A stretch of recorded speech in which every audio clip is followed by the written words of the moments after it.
ক্ষোভে ফেটে পড়ল বাংলাদেশ। শিশুটির জীবন শেষ হয়ে গেল।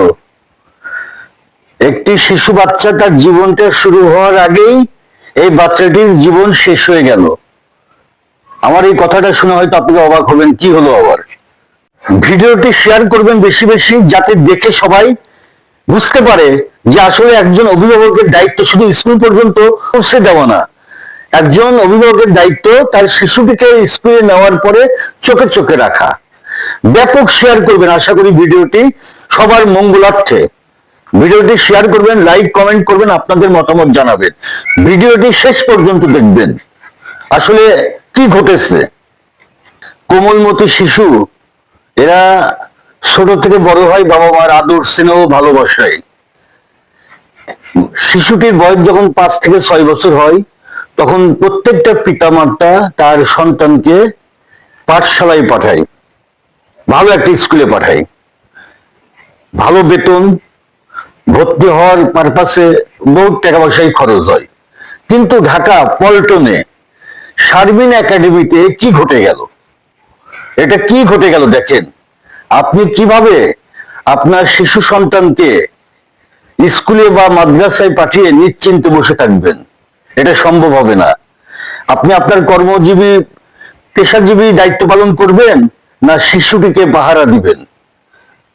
আসলে কোথাও আমাদের শিশুরা, আমাদের বাচ্চারা নিরাপত্তা নাই। এরা নিরাপত্তাহীনতায় ভুগছে। এই সমস্ত স্কুল মাসে মাসে হাজার হাজার টাকা গুনে নিচ্ছে তার শিশুটির পিতামাতার কাছ থেকে। এই বিভিন্ন পরীক্ষা, বিভিন্ন আপনার পিকনিক, শিক্ষা সফর, বিভিন্ন রকম কৌশল বের করে টাকা পয়সা হাতিয়ে নিচ্ছে।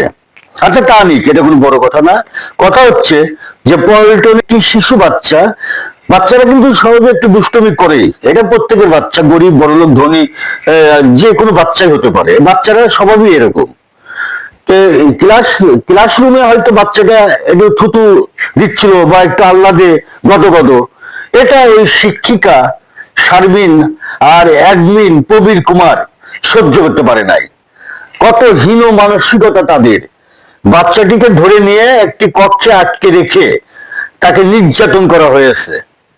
দেখেন ছবির ভিডিও ফুটেজ দেখেন, দেখলে বুঝতে পারবেন। বাচ্চাটিকে নির্যাতন করে মানসিক আঘাত এনেছে। এই জন্য গোটা দেশ ক্ষোভে ফেটে যাচ্ছে। স্বাভাবিক, ছোট্ট একটা শিশু বাচ্চা স্কুলে ভর্তি হয়েছে, পিতামাতার আদর যেরকম পায় তারা, শিক্ষক শিক্ষিকা তাদেরও আদর করতে হবে। এখন তারা যদি হিংস্র পশু হয়, তাহলে কিভাবে সম্ভব? আপনি পাঠদান করবেন, আপনি শিক্ষা দিবেন, আপনার কাছ থেকে যদি এই অপশিক্ষা গ্রহণ করে বাচ্চাটি।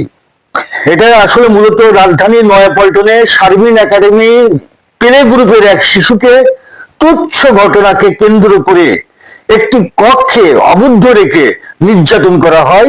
এর ভিডিও ফুটেজ সারা বাংলাদেশ, সারা ওয়ার্ল্ডে ছড়া হয়ে গেছে। সবাই দেখছে, সবাই জানে। কিন্তু সবাই দেখুক বা জানুক, এটা বড় বিষয় না। কিন্তু ঘটনাটি কেন ঘটলো, কেন করা হলো, এটাই হলো বড় বিষয়।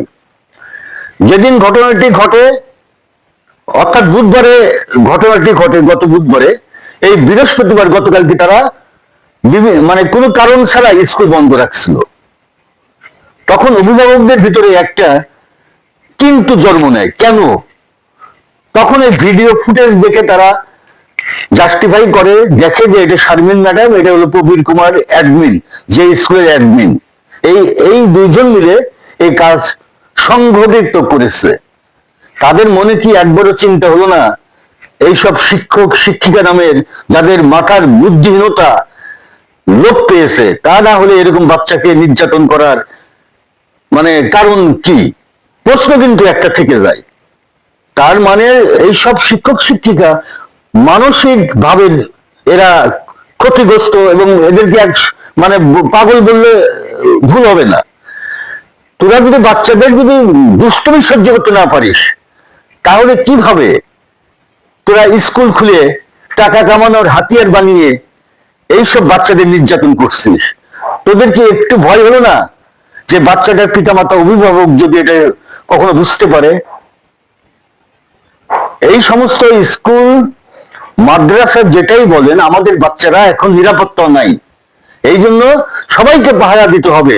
যতক্ষণ পর্যন্ত একটা কোমলমতি আপনার শিশু সন্তান একা কখনোই ছাড়বেন না, একা কখনোই ছাড়বেন না। ওখানে স্কুলে গার্জেনদের যে বসে থাকার মানে স্থান আছে, ওখানে বসে থাকতে হবে এবং সবসময় বাচ্চার প্রতি ফলো রাখতে হবে।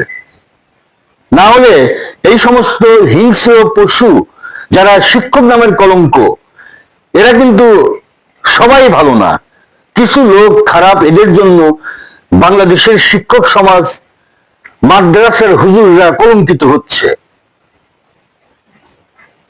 এই কথাটি মাথায় রাখবেন। এখন সবার কথা, নেতিবাচকদের কথা, এই বাচ্চাটি এখন যে মানসিক একটা আঘাত পেল, স্কুলের যাওয়ার ব্যাপারে একটা ভীত সৃষ্টি হলো যে আমি আর স্কুলে যাবো না, লেখাপড়া মানেই হয়তো মায়ের খাওয়া, লেখাপড়া মানেই হলো নির্যাতন। এই ভীতি যদি তার ভিতরে ঢুকে যায়, এই বাচ্চাটার ভবিষ্যৎই শেষ, এই বাচ্চাটার ভবিষ্যৎ থাকবে না আর। এর জন্য দায়ী কে? এর জন্য দায়ী এই সমস্ত কিছু অপদার্থ, মানসিক বিপর্যস্ত এই সমস্ত শিক্ষক শিক্ষিকা। তো বাংলাদেশের জনগণ এখন একটাই দাবি করছে, এটা তো আর কিছু না, ছোট্ট মাসুম শিশু বাচ্চার ঘটনা। এদেরকে উপযুক্ত, এই সমস্ত শিক্ষকদের উপযুক্ত শাস্তি প্রয়োগ করে তাদের স্কুলটি সিলগালা করে বন্ধ করে দেওয়া হোক, যাতে ভবিষ্যতে বাংলাদেশের কোন স্কুল বা মাদ্রাসা এইরকম কাজ করার আগে তারা যেন বুঝতে পারে এটা উচিত হচ্ছে না।